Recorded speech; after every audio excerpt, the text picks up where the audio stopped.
Assalamualaikum warahmatullahi wabarakatuh. Perkenalkan, nama saya Sofia Amelta dengan NIM 210600182, Prodi Ekonomi Pembangunan Universitas Negeri Padang.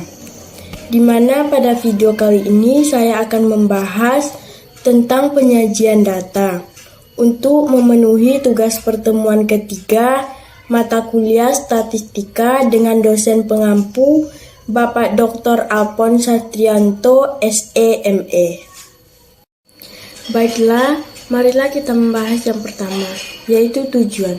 Tujuannya yaitu untuk menyajikan data mentah yang diperoleh dari populasi atau sampel menjadi data yang tertata dengan baik sehingga bermakna informasi bagi pengambilan keputusan manajerial. Contoh-contoh perlunya penyajian data. Ada dua contoh yaitu penyajian data. Yang pertama yaitu melihat prospek saham-saham sebelum melakukan intervensi di pasar modal. Yang kedua yaitu melihat informasi daftar harga-harga sebelum membeli mobil. Lanjut, kita akan membahas tentang langkah-langkah dalam statistika deskriptif, di mana yang pertama yaitu memahami masalah dan jawaban yang diperlukan, mengumpulkan data yang sesuai dengan masalah dan tujuan, menata data mentah ke dalam distribusi frekuensi, menyajikan data distribusi secara grafik, dan menarik kesimpulan mengenai permasalahan. Selanjutnya kita akan membahas tentang yang kedua yaitu distribusi frekuensi, di mana distribusi frekuensi ini adalah pengelompokan data ke dalam beberapa kategori yang menunjukkan banyaknya data dalam setiap kategori. Setiap data tidak dapat dimasukkan ke dalam dua atau lebih kategori.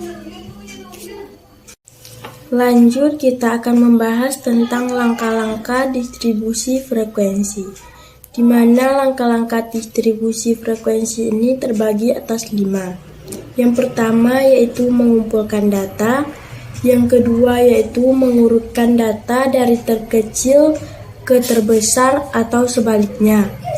Yang ketiga yaitu membuat kategori kelas, di mana jumlah kelas K sama dengan 1 ditambah 3,322 log per N, di mana 2K besar dari N, di mana K sama dengan jumlah kelas dan N sama dengan jumlah data.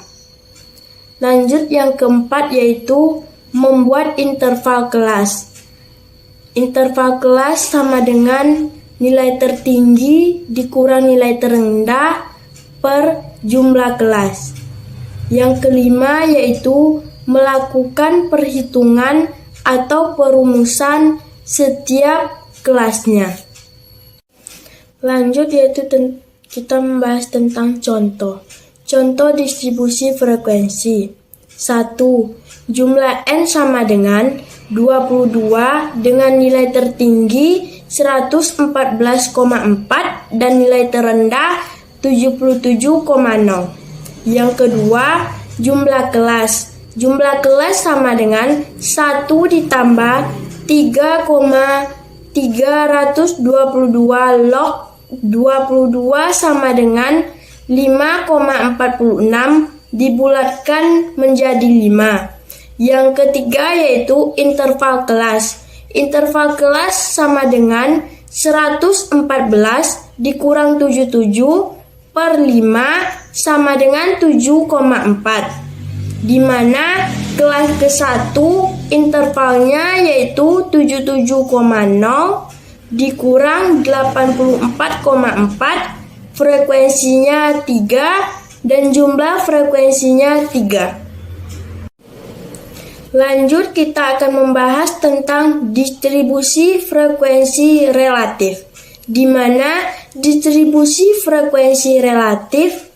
adalah frekuensi relatif setiap kelas dibandingkan dengan frekuensi totalnya. Contoh, Kelas 1 intervalnya yaitu 77,0 sampai dengan 84,4. Jumlah frekuensinya yaitu 3. Frekuensi relatifnya yaitu 13,64. Keterangannya yaitu 3 dibagi 22 dikali 100%. Hasilnya yaitu nilai frekuensi relatifnya yaitu 13,64. Lanjut yang ketiga yaitu penyajian data. Penyajian data adalah membuat distribusi frekuensi dalam bentuk sajian gambar baik grafik poligon, histogram, dan OGIF. Di mana istilah-istilah penting, ada beberapa istilah penting dalam penyajian data. Yang pertama yaitu batas kelas, di mana batas kelas yaitu nilai terendah dan tertinggi pada suatu kelas. Di mana dari contoh pada harga saham maka nilai 77,0, 84,5, 92,0, 99,5, dan 107,0 adalah nilai batas kelas bawah. Sedangkan nilai 84,4, 91,9, 99,4, 106,9, dan 114,4 adalah nilai batas kelas atas. Yang kedua yaitu nilai tengah kelas, di mana nilai tengah kelas adalah nilai yang letaknya di tengah kelas. Nilai tengah kelas diperoleh dengan menjumlahkan batas bawah dan batas atas kelas dan kemudian dibagi 2. Contohnya pada harga saham, nilai tengah kelas pada kelas pertama adalah 3,850 ditambah 10,450 per 2 sama dengan 7,150. Lanjut yang ketiga yaitu nilai tepi kelas. Nilai tepi kelas adalah nilai batas antar kelas atau border yang memisahkan nilai antar kelas satu dengan kelas lainnya, di mana nilai tepi kelas diperoleh dari penjumlahan nilai atas kelas dengan nilai bawah kelas di atasnya dan kemudian dibagi 2. Nilai tepi kelas ada 2 macam, yaitu nilai tepi kelas bawah dan nilai tepi kelas atas. Nilai tepi kelas untuk kelas pertama dari harga saham adalah nilai tepi kelas bawah sama dengan 76,9 ditambah 77,0 dibagi 2 sama dengan 76,95. Nilai tepi kelas atas sama dengan 84,4 ditambah 84,5 bagi 2 sama dengan 84,45. Lanjut yang keempat yaitu frekuensi kumulatif, di mana frekuensi kumulatif ini adalah penjumlahan frekuensi pada setiap kelas baik meningkat atau menurun. Frekuensi kumulatif dibedakan dalam dua bentuk, yaitu frekuensi kumulatif kurang dari yang merupakan penjumlahan dari mulai frekuensi ke kelas terendah sampai kelas tertinggi, dan jumlah akhir merupakan jumlah data atau N. Frekuensi kumulatif lebih dari merupakan pengurangan dari jumlah data atau N dengan frekuensi setiap kelas dimulai dari kelas terendah dan jumlah akhir adalah 0. Contoh distribusi frekuensi, di mana kelas ke-1 intervalnya yaitu 77,0 sampai dengan 84,4. Frekuensinya yaitu 3, di mana 77,0 yaitu batas kelas bawah, dan 84,4 itu yaitu batas kelas atas. Lanjut kita akan membahas yaitu nilai tengah kelas, di mana nilai tengah yang letaknya di tengah kelas. Contoh kelas 1 intervalnya yaitu 77,0 sampai 84,4, di mana cara mencari nilai tengahnya yaitu 77,0 ditambah 84,4 per 2 sama dengan 80,7, di mana berarti nilai tengahnya yaitu 80,7. Lanjut yang kedua yaitu nilai tepi kelas, di mana nilai tepi kelas ini adalah nilai batas antar kelas atau border yang memisahkan nilai antara kelas 1 dengan kelas lainnya. Contoh kelas 1 intervalnya yaitu 77,0 sampai dengan 84,4. Frekuensinya yaitu 3. Nilai tepi kelasnya yaitu 76,95. Keterangannya yaitu 76,9 ditambah 77,0 per 2 sama dengan 76,95. Lanjut yang ketiga yaitu frekuensi kumulatif, di mana frekuensi kumulatif ini adalah penjumlahan frekuensi pada setiap kelas, baik meningkat atau menurun. Frekuensi kumulatif ini dibedakan dalam dua bentuk, yaitu frekuensi kumulatif kurang dari, yang merupakan penjumlahan dari mulai frekuensi kelas terendah sampai kelas tertinggi, dan jumlah akhir merupakan jumlah data atau N. Frekuensi kumulatif lebih dari merupakan pengurangan dari jumlah data N dengan frekuensi setiap kelas dimulai dari kelas terendah dan jumlah akhirnya adalah 0. Di mana contoh frekuensi kumulatif ini yaitu intervalnya 77,0 sampai 84,4. Frekuensinya yaitu 3. Tepi kelasnya yaitu 76,95, frekuensi kurang dari 0 ditambah 0 sama dengan 0, frekuensi lebih dari 22 dikurang 0 sama dengan 22. Lanjut kita akan membahas tentang histogram, di mana histogram ini adalah grafik yang berbentuk balok, di mana sumbu horizontal yaitu X adalah tepi kelas dan sumbu vertikal yaitu Y adalah frekuensi setiap kelas. Contohnya yaitu interval kelas yaitu 76,95 sampai 84,45 yaitu frekuensinya 3, dan intervalnya 84,45 sampai 91,95 frekuensinya 4. Intervalnya 91,95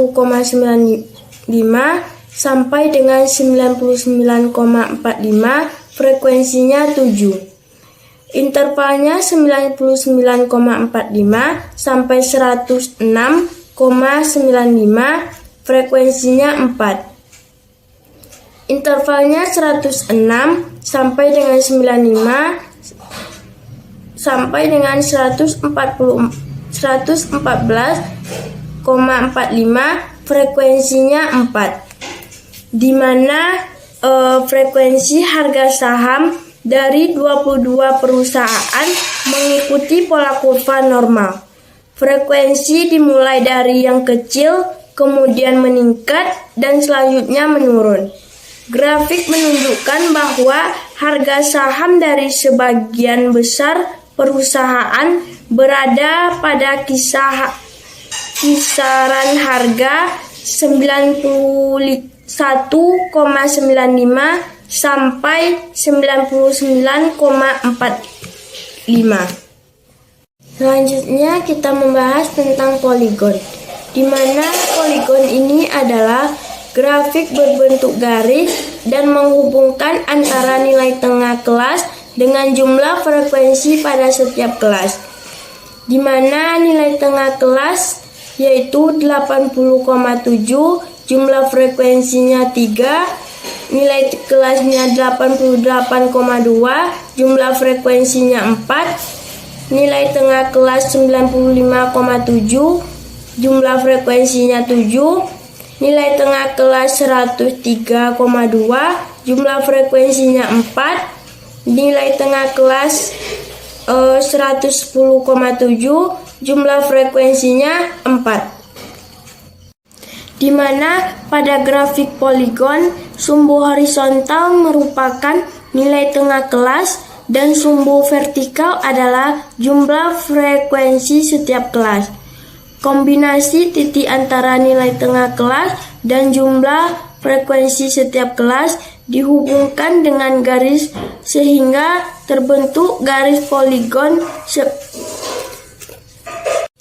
Lanjut yang terakhir yaitu kurva ogive, di mana kurva ogive ini adalah diagram garis yang menunjukkan kombinasi antara interval kelas dengan frekuensi kumulatif.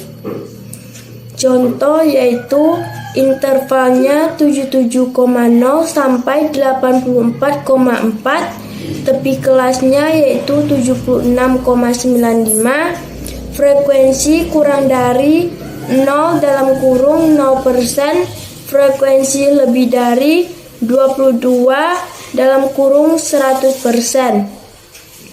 Intervalnya 84,5 sampai 91,9, tepi kelasnya yaitu 84,45, frekuensi kurang dari yaitu 3 dalam kurung 14%, frekuensi lebih dari yaitu 19 dalam kurung 86%, terus interval 92,0 sampai dengan 99,4, tepi kelasnya yaitu 91,95, frekuensi kurang dari yaitu 7 dalam kurung 32%, frekuensi lebih dari yaitu 15 dalam kurung 68%, dan interval 99,5 sampai 106,9, tepi kelasnya yaitu 99,45, frekuensi kurang dari yaitu 14 dalam kurung 64%, frekuensi lebih dari yaitu 8 dalam kurung 36%, terus intervalnya 107,0 sampai dengan 114,4, di mana 106,95 sampai 114,45, frekuensi kurang dari yaitu 18 dalam kurung 82% dan 22 dalam kurung 100%, frekuensi lebih dari yaitu 4 dalam kurung 18% dan 0 dalam kurung 0%. Setelah saya membacakan tentang contoh kurva ogive tadi, bahwa jumlah perusahaan dengan harga saham di bawah 106,95 terdiri atas 18 perusahaan, sedangkan perusahaan yang harga sahamnya di bawah 91,95 terdiri atas 7 perusahaan. Dari sisi frekuensi lebih dari, dapat dikatakan bahwa perusahaan yang harga saham di atas 106,95 terdiri dari 4 perusahaan. Beberapa persen perusahaan yang harga sahamnya harga saham di bawah 91,95 berdasarkan frekuensi kurang dari terdiri nilai 32%, sedangkan dari sisi frekuensi lebih dari dapat dilihat bahwa persentase perusahaan yang mempunyai harga saham di atas 84,45 sebanyak 19%. Kurva Ogg memudahkan kita untuk melihat frekuensi kumulatif baik dalam bentuk nilai absolut maupun nilai relatif pada tingkat atau interval tertentu. Baiklah, sekian dulu penjelasan yang dapat saya sampaikan. Banyak maaf kalau ada kekurangan atau penjelasan yang kurang baik ataupun kata-kata saya yang kurang baik. Mohon maaf. Wassalamualaikum warahmatullahi wabarakatuh.